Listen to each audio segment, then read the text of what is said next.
2005, two brothers hit the road to chase demons and fight monsters. After 15 years, they made television history and built a community of dedicated and lasting fans. I'm Rob Benedict. I played God, a.k.a. Chuck Shirley. And I'm Richard Spate Jr., and I played the Archangel Gabriel, a.k.a. the Trickster, a.k.a. Loki. And in later years, I stepped behind the camera to direct a bunch of episodes. And though we've been involved with the series for years and multiple seasons, we never sat down and watched the entire show. Until now. Rob and I are going episode by episode, watching each and every one. And we're diving in with the folks who made the show to bring you an insider's point of view and some great behind-the-scenes stories from the writers, producers, crew, and actors. And along the road, we're becoming fans. We've heard you saying it for years, and we finally get what all the excitement is about. We'll definitely be hitting on some spoilers, so you better be watching with us or look out. This show holds up after all this time and deserves to be watched and rewatched. Thank you for joining our journey and listening to Supernatural Then and Now.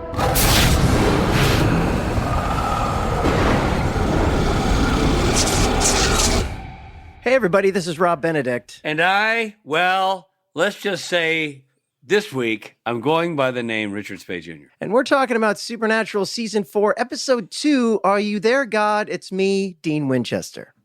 I think I should have introduced this title. Yeah. Because you played God. That's right. And I could say, Are you there, God? It's me, Dean Winchester. And you could say, No, you're not Dean Winchester. You know what I mean? Or I could say, I'll be there in about 10 episodes. Exactly. Yeah, a lot of mentions of me in this episode. A lot of people are talking about this is really kind of my first episode. That's what everyone's saying. Except for the people cutting the checks. Except no one's ever said that. Yeah. Hey, the last episode with Misha was so much fun. Really great having Misha on. And I'm looking forward to talking to him more about the show, about more about Castiel. You are? Man, I'm going to skip that one. I don't need to hear that mofo ramble on more about his experience on the show. I think we kind of wrapped that one up. One of us is following the script. Hey, by the way, you guys guess. One of us is following the script and one of us is being an asshole. You guys guess. But let's see. My point is, you can't write that stuff. Like, I lob you these softballs and you just knock them out of the park. Kids, I hope you're taking notes at home because this is how it's done. Benedict 101. Hey, good news. We've got merch. Finally, after all this time, it only took us 4 seasons, but we finally have the merch. It's up on the website, so go to spnthenandnow.com and check out the merch. We didn't want to rush it. We figure let it marinate for about 4 seasons. And exactly. Then, let people start making their own, you know what I mean? Then give up. And sell out, and then we move in. Right. All right, let's get into this episode and what happened in it. Robbie, why don't you do that off the cuff summary you like to do? All right, we're at Bobby's place. No, we're not, buddy. You're at your home and I'm at my home. Don't lie to the people. Now go ahead. We're at Bobby's place. Sam and Dean try to reconcile the arrival of Castiel and why angels and God would have an interest in Dean. Yeah. Sam heads out to get Dean some pie. While out, Ruby shows up. She tells Sam she's nervous about angels and he should be too. Sam returns without the pie. Bobby wants to check in with his friend. Keep it a circle, Sam. Keep it a circle. Always round off when you're going to go to the right. Don't just turn. So Bobby wants to check in with his friend and fellow hunter, Olivia. He's been calling her, looking for information about angels. Well, the boys and Bobby arrive at Olivia's place and find her torn apart. They check in on other local hunters in the area, and they've been torn apart too. They're tearing apart hunters. I mean, like breaking up relationships? No, like severing their bodies. Ugh. Yeah. So aren't you sorry you asked? Yeah. On the way back to Bobby's, the group stops at a gas station. While in the bathroom, Sam is confronted by the ghost of Agent Henriksen. Remember him? Oh, man. Yeah, absolutely. Charles Malik Whitfield. Yeah. Well, the spirit blames the brothers for his death at the hands of Lilith. Dean blasts the ghost away with rock salt. They return to Bobby's home where Bobby is captured by the spirits of 2 young twins who say he let a monster kill them. Yeah. He gets locked in a vehicle in the salvage yard, and the brothers split up to search for him. Suddenly, Dean is confronted by the ghost of Meg Masters. Yeah. She also blames the brothers for her death. Nikki Acox, everybody. Of course, and you remember she was the victim of a possession, and her younger sister was so distraught after Meg died that she took her own life. This is new information. We just found that out. Right. Dean shoots a chandelier down, vanquishing the vengeful ghost. Try vanquishing the vengeful ghost 3 times fast. Sam has rescued Bobby, and the 3 of them escape to Bobby's ghost-proof panic room. They share that the returning spirit all have the same brand on their hand. Do you have one of those near your fancy It's court? just under the moat. There's a secret doorway. It takes you under the moat, and there's a panic room down there. Your bocce ball court? That's right. Yeah. Bobby realizes that these spirits are witnesses whose return is the sign of a coming apocalypse. There is a spell that can send them back, but it needs to be done with an open fire. They head to Bobby's library with a fireplace. They don't carry a fireplace to Bobby's library. There's a fireplace already in Bobby's library. They head to Bobby's library armed with a fireplace. There they encounter the ghost of Ronald Resnick. Our president of the United States, 2-term president, beat Jimmy Carter and Walter Mondale solidly. I don't think so. Not that Ronald Resnick. Oh. As they gather the ingredients for the spell, the ghosts of Meg and Agent Henriksen appear and confront them again. Sam and Dean make it back to the library just in time to rescue Bobby, who completes the spell and returns the spirits to rest. That night, Castiel comes to Dean in a dream and explains that the appearance of the witnesses is because Lilith broke one of the 66 seals, which, when all are broken, will release Lucifer. The next morning, Sam and Dean have a conversation about believing in the devil. And that's the end of the episode. All right, well, let's get into our Rob and Rich review. Yeah. So lots going on here. I was really excited to see some of the old guest stars come back. That's always Me fun too. to All see. of them were really good on their original episodes. Yeah. And it's fun to have them back. Hey, will you, because I'm old and I forget things quickly, the twins, we've seen those twins before, right? The twins I didn't remember. Okay. Right, so yeah. But we've seen Agent Henriksen, we've seen Meg Masters, and we've seen Ron. Yeah, old Ronnie Resnick. They're all in really good episodes too, by the way. I mean, they're all alumni of Right. And really good shows. What I appreciate is that when they came back as ghosts, they had Meg especially had a completely different haircut. But she answered that in her... She did. Before they gave me a haircut and had me dressed like a slut. Yeah, she did say that, didn't she? No, that's just me talking now. Oh. But yeah. Yes, she also said something similar. Yeah. Yeah, so it's fun to see the guest stars come back, and I really I'm compelled by the Castiel stuff. I think it's a compelling character, and I can't wait to see how that all plays out. And I love that at the beginning, he's still a little bit threatening. You know, he says to Dean, like, I can send you back to hell. Oh, yeah, he's got a real power thing going with Dean.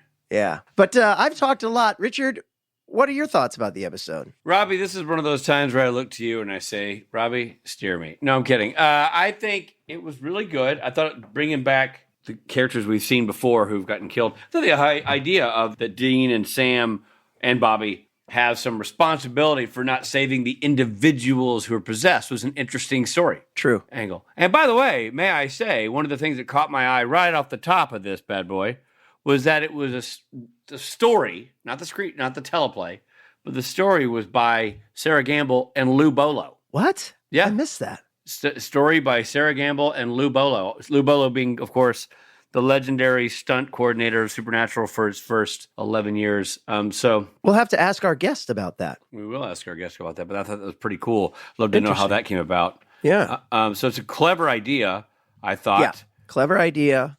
I thought the issues being explored, like Dean going, why would a god want to save a guy like me, was an interesting idea to explore. Yeah. And then the revelation at the end, Castiel talking to Dean and saying, hey, man, read the Bible. Yeah.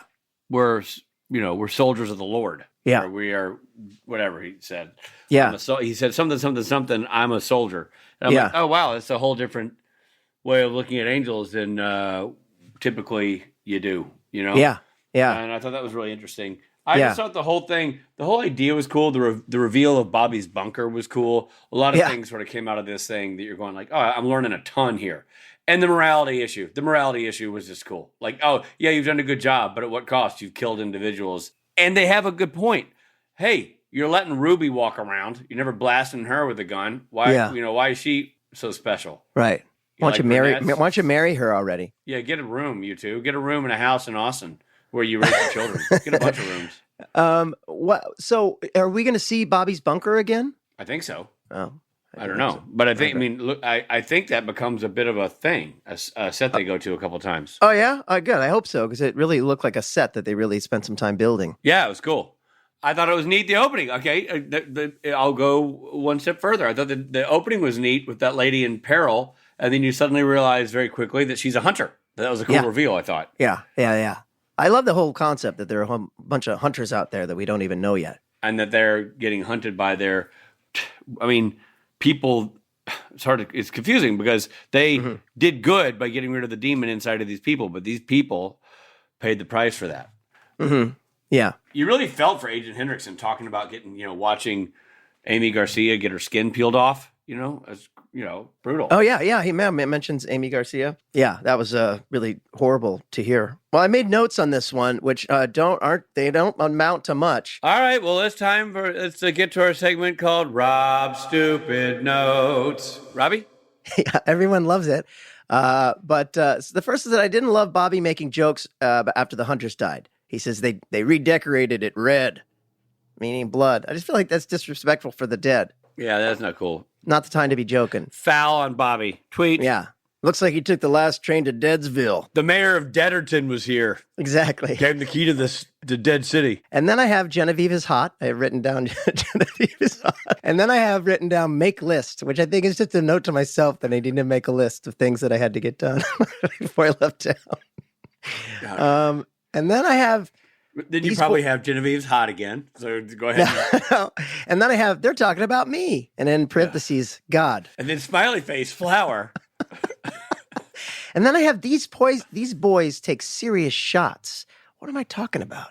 Shots they're taking all those shots with the shotgun, maybe? Maybe. Or, yeah, they're drinking. Anyway, there you go. Rob's famous stupid notes. Rob's stupid notes. So what is your overall take on this episode? This is a tough one for me because it's really good. It's really solid, really unique. But everything can't be a Stapleton. I know. But I agreed. I agreed. And it's also sandwiched between some really classic episodes. Yeah, everything can't be a Stapleton, man. And everything can't be a Logan. Yeah. I think I'm going to give this just one stutter step back from Stapleton and just go Kenny Rogers. I think this is a Kenny Rogers. It's really solid, really good, very full episode. It's just, I mean, it's not that it's not great. It's just there are things that are excel that are above and beyond. And I feel like this is rock solid. I saved the Stapletons to the one I think are, next level. So I think this is gets a solid Kenny Rogers. Yeah. I was looking for other Kennys. And I was thinking about this. Oh, you want to take Kenny Rogers? No, I was just looking at other Kennys that might have beards to go with your... Oh, we get... I have Kenny Powers. Does he have a beard? No, he has a mustache. I looked up Kenny Chesney. He doesn't have a beard. And I looked up Kenny G, and he doesn't have a beard. He has lots of hair. There's a country music songwriter named Kenny Beard. Kenny Beard. And he has a beard. He looks like Jim Beaver, actually. Oh, and he passed away. All right. Well, I'm gonna. You know what? I'll go with like my beard today. It's like it needs a trim. It's got a lot of gray showing. In an ideal world, I'd have the gray covered up. I'd have the beard trimmed back. And I just got off a plane late last night, so I need to trim. So it's not like the best beard, but it's a solid beard. You look at it on the street and you go, that guy's got a beard. It's all you got today. So, ladies and gentlemen, this episode gets a Benedict and a Kenny Rogers, a Bobby Benedict and a Kenny Rogers. That's right. Well, we're very excited about our guest, a recurring guest, and he's on fire, right? He's directing a lot in this season, at least so far in the first several that I've watched, and we love him very much. Affectionately known as Uncle Phil. TV Dad. Phil Sgriccia.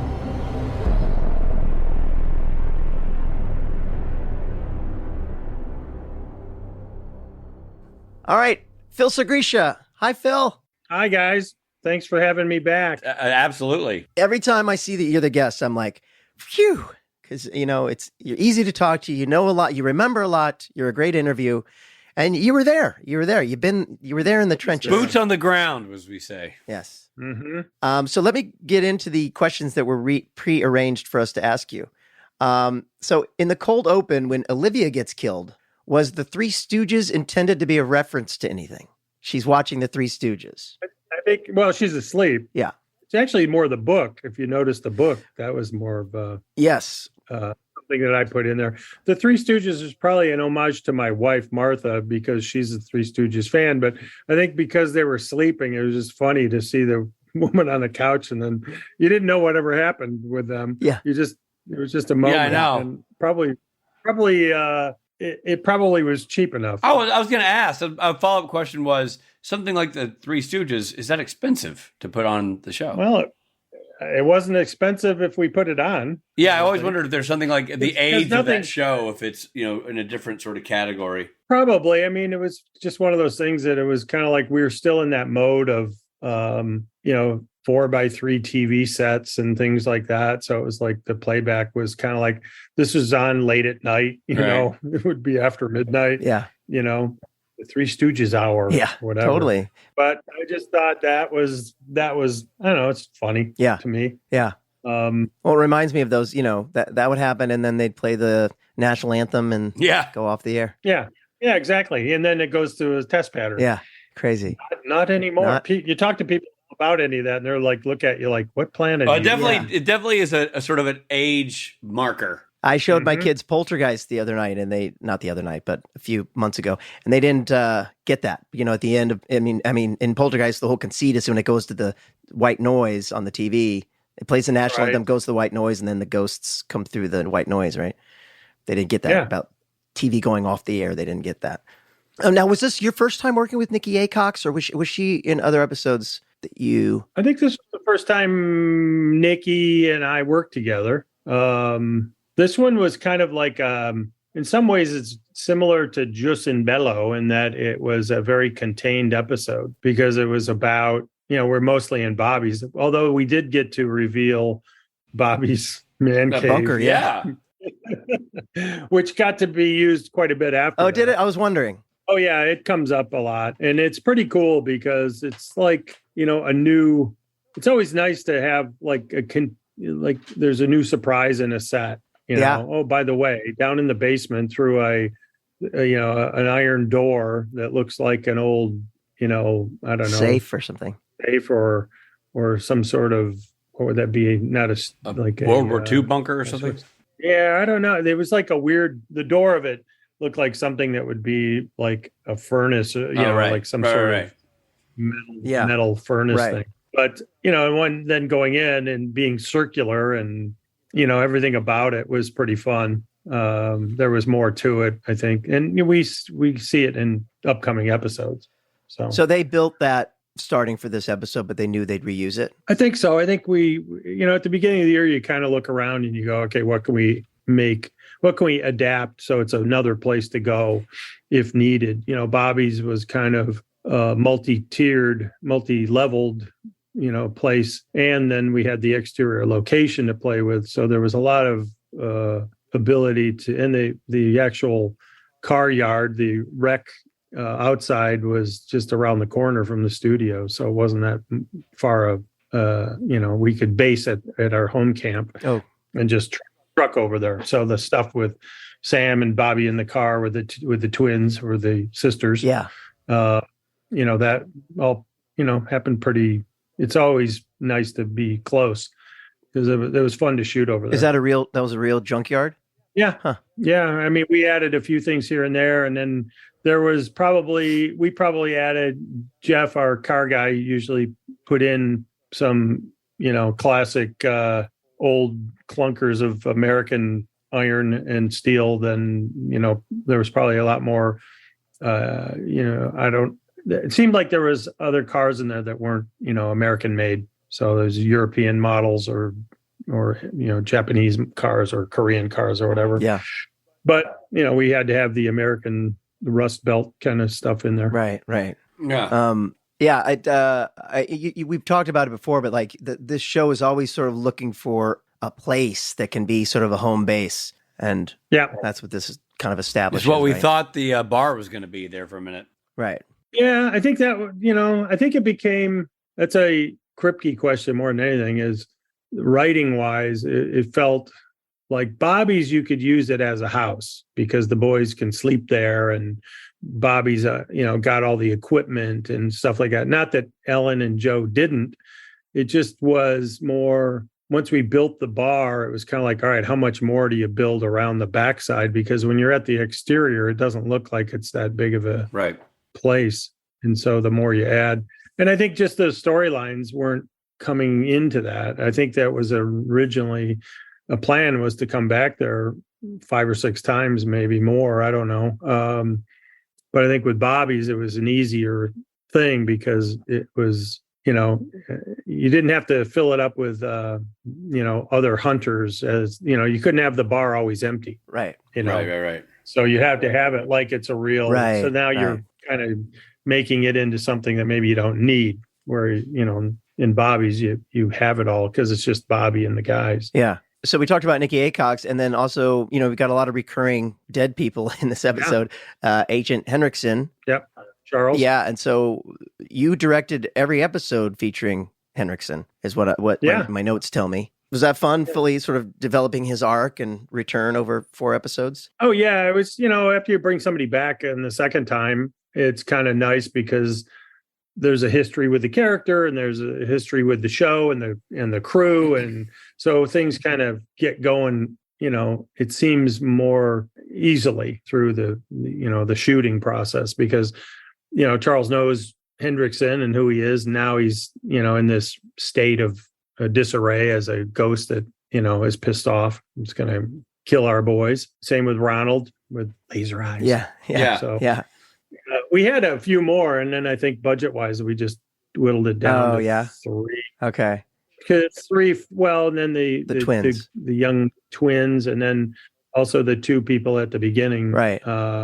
In the teaser. Who else? Do you remember who else you guys were batting around bringing? I mean, anybody that died, we were kind of like, we could have brought in, but I think there's definitely some folks that we had in from season 1 on. It was kind of like, are they available? Mm-hmm. How much is it going to be? Mm-hmm. And then it became kind of like, all right, how many of these do we want to remember? Nikki had the weight of it because, it was kind of cool in that she was this demon, and then she was a young lady, and that's who was talking to Dean most. I thought you guys did a great job with that. The ones you picked were ones that we all connected with as an audience, for sure. Yeah, for sure. I think too is like I love Chris Gauthier with Ronald. He was so cool to work with because I did that Night Shifter episode too. Yeah. He's just like one of those guys that, like Charles, like a lot of our guest cast has been pretty spectacular. Yeah. And it's one of those things where there's a shorthand kind of, especially since they've been on the show. And, with each of them, I wanted to play it a little different because Ronald wasn't the happy-go-lucky, laser eyes, conspiracy theory guy. He was a dead guy that was pissed off because he died at the hands of, our 2 guys. So he had to play it slightly different, still with that same, character, but in a different mood. Same with Charles. He had to do the same thing, and so did Nikki, which was wonderful because it kind of gives you another side to each one. So this is, I guess, going to the lore. Shouldn't the Iron Chandelier trap the ghost of Meg Masters and not vanquish her? No, because it's like the fireplace poker made of metal. As it swings through, it disseminates it. And then they can reassemble somewhere else, is the idea. Yeah. Okay. So Kim worked with Misha in the previous episode to help establish Castiel, even doing some reshoots.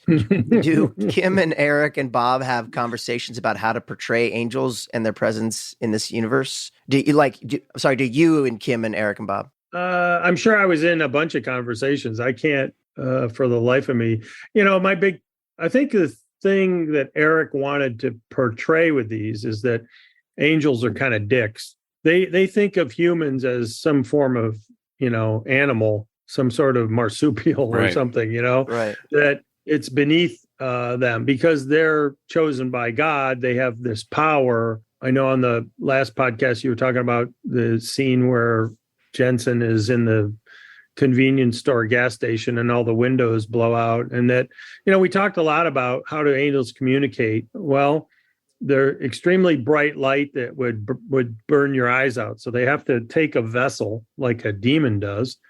And so the vessel that Castiel has is a human, what we find out later, is a guy named Jimmy, right? Who has to be, taken as the vessel for this angel. But when angels talk and when you see them in their pure form, they would burn your eyes out and they would blast all the glass. Right. So we didn't realize what was going on at the beginning. But I think there was a lot of not of this world being off. Eric's big thing, I think, was he didn't want him to be, he was worried about bringing him in to begin with. I remember him asking me before season 4, he says, what do you think of angels? I'm like, what do you mean, like, what was it, touched by an angel or yeah. any of those? I'm like, you're not going down that. He goes, no, I want to make it the angels are dicks. They don't really care about humans. They don't care for them. And so that made it more, because if you've got demons and you've got evil, then you probably should have good. But the good is tempered by this, not a hatred, just a diminished quality of what angels think humans are. They just, you're not chosen by God. I'm chosen by God, to be this thing. Right. So they're on a higher level than we makes are. her a really interesting character that is not what we usually see or think of, for sure. Yeah. Well, and I think too is that we threaded this line of faith as opposed to religion. Right. Faith in God, faith in yourself.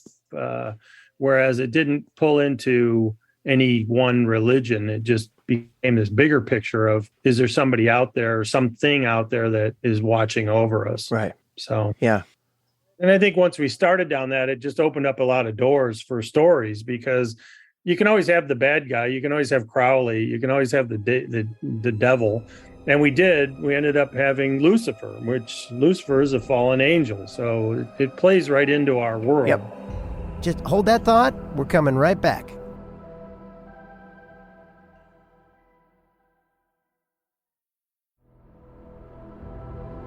Hey, this is Richard Spate. You know what? It's 2024. It's a brand new year, and I bet you made some New Year's resolutions, and I bet one of them was to eat healthier. Well, you can get cranking on that resolution right now, my friend, with Factor. Factor's ready-to-eat meal delivery takes the stress out of meal planning and sets you up for success in the new year. Skip the grocery stores, the prep work, the cooking fatigue. I'm getting tired just talking about it. Instead, get chef-crafted, dietitian-approved meals delivered right to your door. With over 35 meals to choose from per week, including options like keto, calorie smart, vegan, and veggie, and more, plus over 55 weekly add-ons, you will have a ton of nutritious and flavorful options to kickstart this resolution off right. Forget frantic lunch prep and rush dinner making. That stinks. Factor's 2-minute meals, yes, I said 2 minutes, are your secret weapon in the new year. You get to fuel up fast with restaurant-quality meals all delivered right to your door. It doesn't get any easier than that. And Factor now offers loads of snack options like breakfast, smoothies, juices, snacks, and more to keep you going no matter what's on the schedule. So I know what you're asking. Rich, how do I tap into this Factor magic? You head to factormeals.com/SPNTAN50 and use code SPNTAN50 to get 50% off. That's a lot off. That's code SPNTAN50 at factormeals.com/SPNTAN50 for 50% off. Make that resolution happen now and make it happen at a discount. Fantastic food that's healthy and delicious and delivered right to my door. Now that is how you start the new year off right. Hey, everybody. Thanks for listening. And now back to the episode.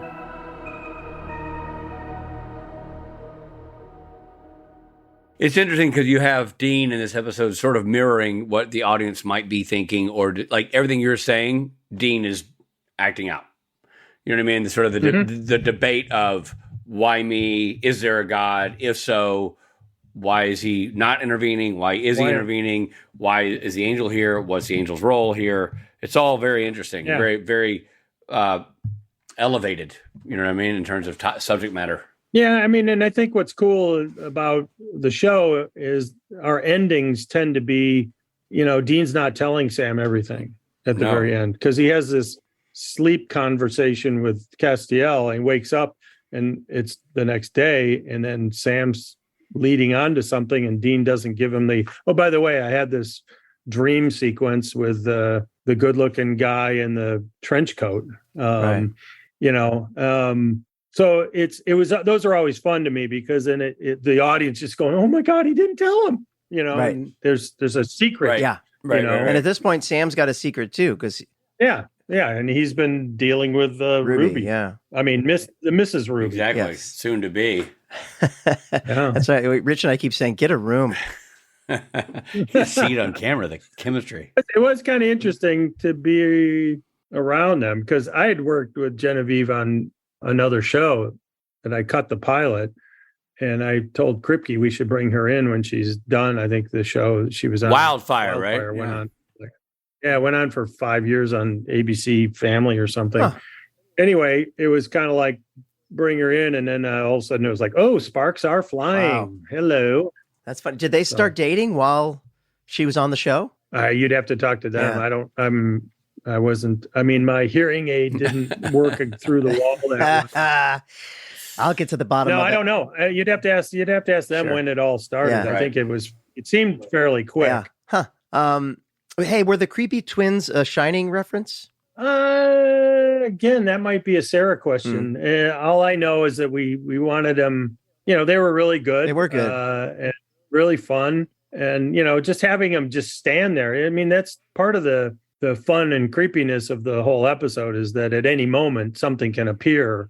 Yeah. And they pour the salt just like the woman at the beginning did the salt, but that doesn't work because there's a ghost on the other side, and then the windows fly open and blow the, Salt away. the place, all the salt and all the, everything Bobby's trying to get done. Those are fun to do because it's like, it's not going to work. Yeah. It was a nice sort of, Untouchables / NFL moment of him diving for the bowl at the end, Oh yeah. Yes. I think I shot that in slow-mo and then we sped it up just so we could have it. And it was kind of one of those things where he's got to dive and catch this and not lose it. And then there's a Bo Derek poster in the bunker. Is that in the script or is that something Jerry came up with? Do you remember? I don't know. I'd have to go back and look. Yeah. I mean, I think those moments are fun because they're a Dean-centric kind of thing. Yes. It's like you can always rely on Jensen for a little. Oh, maybe we just stumbled across Lou Bolo's contribution to the entire episode. Yeah. It might have been. Hey, Sarah, I got an idea. I don't know what the story is. I don't know what the plot is, but they wind up in a bunker with a Bo Derek poster. I think it's like Lou's pitch was steel room, iron room covered in salt, Bo Derek poster. And they're like, guns. and they're like, oh, that's a great idea for an episode. He's like, no, I meant for me. Yeah, right. That's my personal space. Story by Lou Bolo. Speaking of threat, Yeah, I it's think also interesting to see that the people the witnesses, are aside from just being physically, threatening, they don't just snap their neck. They go for the slow, I'm going to squeeze your heart till it pops, kind of cause a lot of pain because Lilith caused me a lot of pain type death of some sort. Is that built into the sauce of the script? Like it's a revenge moment for them? Sure. I think also, if it's too fast, the guys are dead. One. End of show. So Run it's gotta credits. end of show, right? Well, hey, it's great. Let's have a rep party. So I think it was just one of those things where you knew once that Hendrickson went into Dean's chest that it was like, oh, this is way worse than, the stuff with Sam in the bathroom was the first thing where he kind of tosses him around and then, out of nowhere, boom, he's vaporized by salt. Right. The amount of anger that these ghosts have and they're being basically pushed into this by an outside entity, to get revenge. And it was just, anytime you're into horror motif or the anxious moments, you want to slow them down because if you speed through them, then you're kind of done. And it works for the story as well. Just the idea, especially it made more sense to me when Henriksen talks about the slow torture. Then you go, oh, well, this is payback as a bitch kind of vibe, right?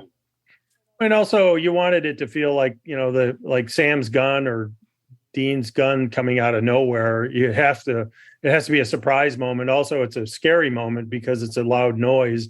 So you're hoping that it's a dual thing where it takes away the threat to whoever's, getting attacked, but also it's a surprise thing. So you're like, oh my God, what happened? Yeah. So hopefully that works on both. Yeah, ways. yeah, for sure. Absolutely does. Well, it's an interesting point in the season. We're just getting started, and Dean's struggling with the issues of faith and believing in God and Lucifer, and plus an existential crisis about his role and everything. And for the last 3 seasons, that's been kind of where Sam has been coming from. So it's interesting to see Dean sort of exploring this existential in issues of faith. It's an interesting. It makes his right, because he's not character- usually our intellectual guy. right. No, I mean, and he's got this big, welt, this, Yeah. On his shoulder that it's a constant reminder of that he was dead and gone, and somebody somewhere decided he was worth, a second chance. Mm-hmm. So that weighs on him, and Jensen can play all that. Yeah. And I think it's nice to shift it around, because then it, what is it? Every 2 or 3 years, you got to shift the story. You got to kill somebody off. Yeah. Because it becomes the same show in year 2 or 3. You got to be careful. Yes. This was the big swing, bringing in an angel and then dealing with that. Now you've got Angels and Demons, which it's out there. Yeah. There's a book. There's a movie. And it really works. It really works. It elevates the show to another level. A lot of people talk about that. Like when Castiel comes in, the show kind of shifted. Oh, yeah. Mm-hmm. Okay. Yeah. It's fun to watch because, it's not just two guys traveling around fighting monsters now. It's like the stakes have gotten bigger. Their roles have gotten more complicated. Yep. Very interesting. Very cool journey. Well, and also, and you have this secret thing that, Sam's doing with Ruby. Yeah.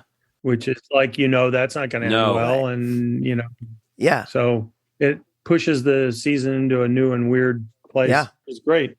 Well, Phil, thank you so much for coming on once again and walking us through the episode. You're busy because you directed another one in a few episodes. I see your name. I did 4. I did 4 this year. I think I did 4 for quite a few years after this year because we lost Kim. Yeah. So Bob and myself were kind of the on-call directors. Now, there's some funny ones this year. The black and white one that Bob did is fantastic. Amazing, yeah. Yellow Fever also. Yellow Fever was super fun to do. Jensen let it all hang out. Thanks, Phil. Thanks for coming in, buddy. Okay, guys. Thanks, Phil. Nice to see you. Hey there, this is Jared Padalecki, and I hope you're enjoying the episode. But we got to pull over for a second for some messages.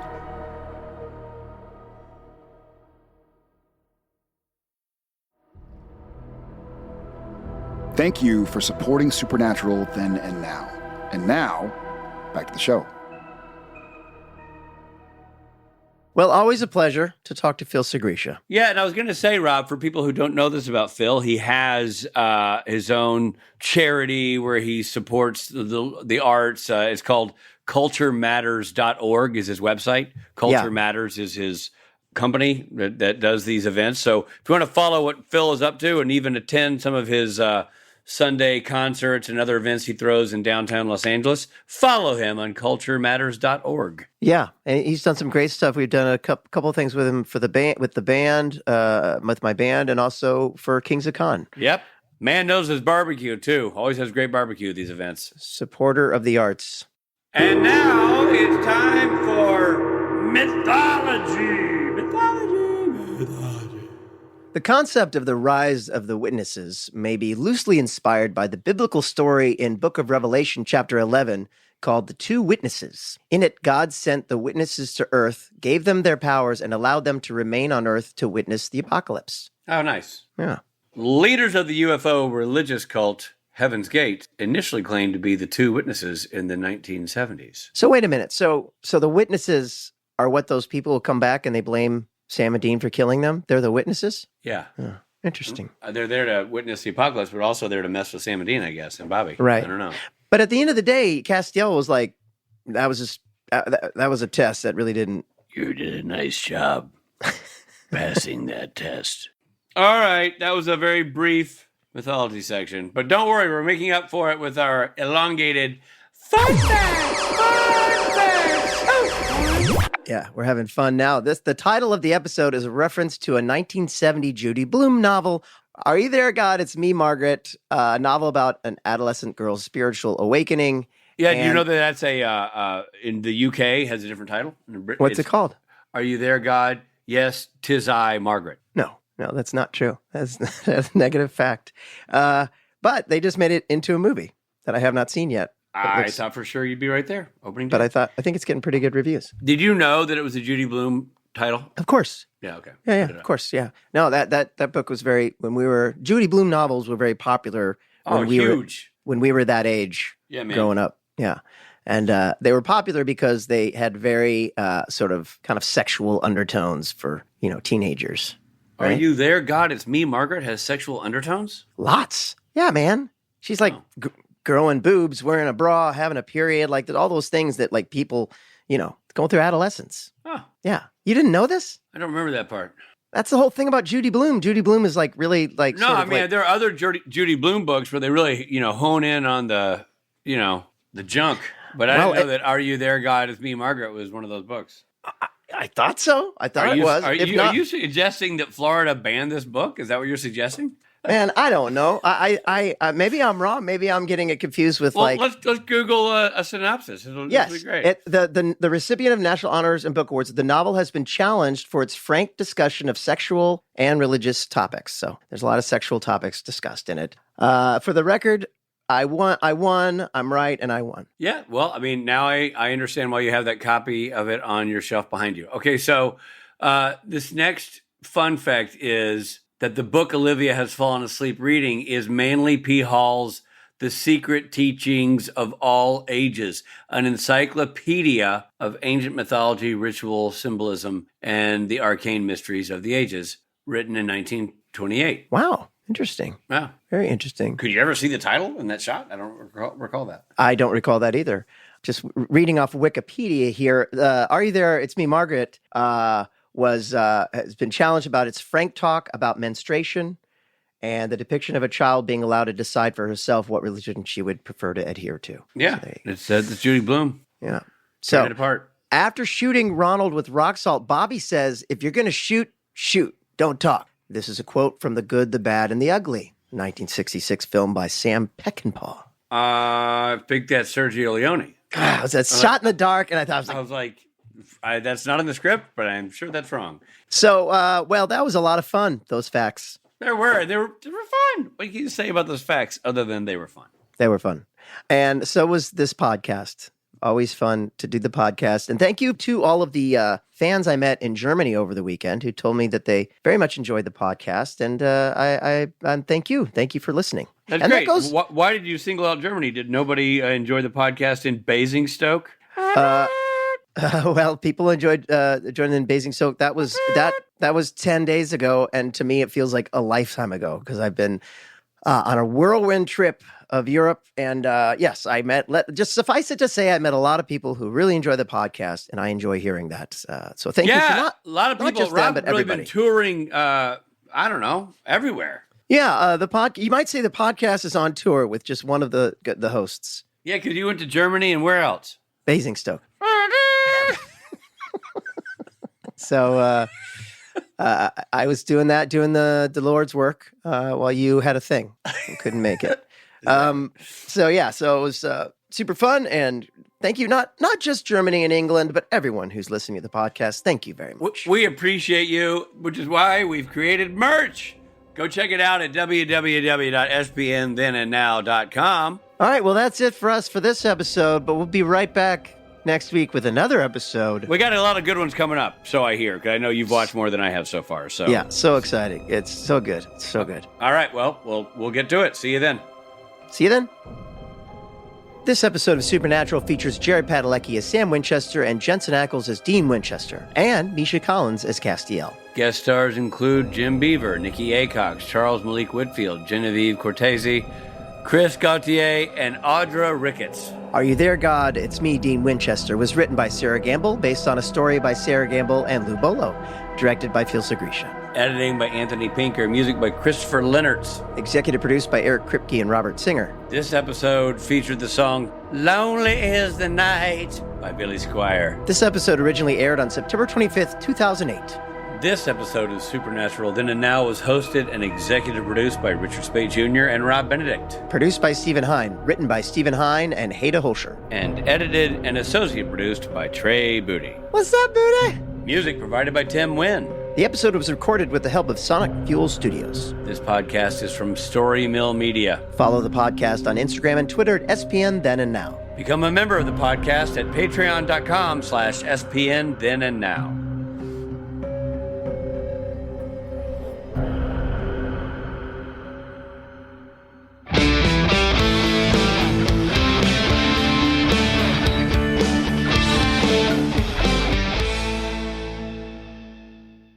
Are you ready, Robbie? I'm ready when you are. Yeah, ready. We're at Bobby's place. Sam and Dean try to reconcile the arrival of Castiel and why... why angles? Why angles? You know, when those angles come down from heaven. Obtuse triangles. Oh, man. 90 degrees, 45 degree. Great message just now from producer Steve, where he said that Restock was a night shifter written by Ben Edlin, but I think he means Resnick. Either that or we need to restock peaches on aisle 7. Oh, Restock was a street name. Right. So, first of all, condolences to the family of Kenny Beard. Okay. Sure. And then also, there's a cartoon drawing of a character named Kenny in Walking Dead. Oh, dude, look at this. Look at that. In, I guess, the graphic novel, a character named Kenny. Okay. I don't remember that for the TV show. He looks like Bobby. I know. It looks like Bobby and you, if you and Bobby did it and had a baby. Like, if you guys did it and had a hard time getting pregnant, so you just kept doing it a bunch. We did it. Bobby He just had doing it everywhere. We had a hard time time the corner. conceiving. We're like, Kenny and Bobby, or Bobby and God, whatever you are. Anyway, so, all right. Well, shall we dive into this, Robert? Let's do it. First, I have to say that you can't allow this guy Misha on your show anymore. He's just so boring. Right? Oh, boring. Well, Rob opened this episode by talking about how excited he was to see him more. Yeah, it was a wonderful podcast. I forget that he wasn't on until season 4, right? Yeah. So you're kind of like, when you guys are going through stuff, you're kind of like, well, where's this person? Where's that? And you realize, oh yeah, they weren't even in. Right. Like, Bobby didn't come in for a while. Yeah. All that stuff. So yeah, it was super, super fun. Yeah. And I totally agree with him on the actor turned director thing. As a director myself, you see this happen and you see the know-it-all attitude that comes with the actor director. Don't get Rob started. I can't even talk about it. Anyway, it was a good podcast. Well done. Good. Thank you. Well, I have to have him back too, because we could have kept talking. Oh, yeah. Could have just kept by the way, he's in the Ukraine right now. Crazy. Really? Yeah. Yeah, for like a week, and then he's going. We'll see him There's next week. some convention there? No, just Gotham Knights convention? No, he knows a guy who's doing like frontline photography, and he, I don't know, went there to raise an awareness, I guess. But Good for he's him. very passionate about. Wow. Yeah. Yes, he is. He does good work. Yeah. Okay. So Outside of his acting. all right, we already did your intro, so I'll go right into it. You already did my intro? I didn't know Dude, my it was intro. glorious. Rob was in the zone. It was really long. Yeah, we got this guy here. Here he is. Everybody canceled. So now here is. Yeah. I guess we got Phil. Oh. Losing you, No, Rick? Are we losing you? I'm back. Are we boring you? I didn't want to say it, but ducking I out. actually unplugged my computer, so I had to. He's very active. He's doing 3 different podcasts at the same time right now. So He's directing his movie exactly right now. while doing an NFL show. Yeah, while doing an NFL. Story Mill Media.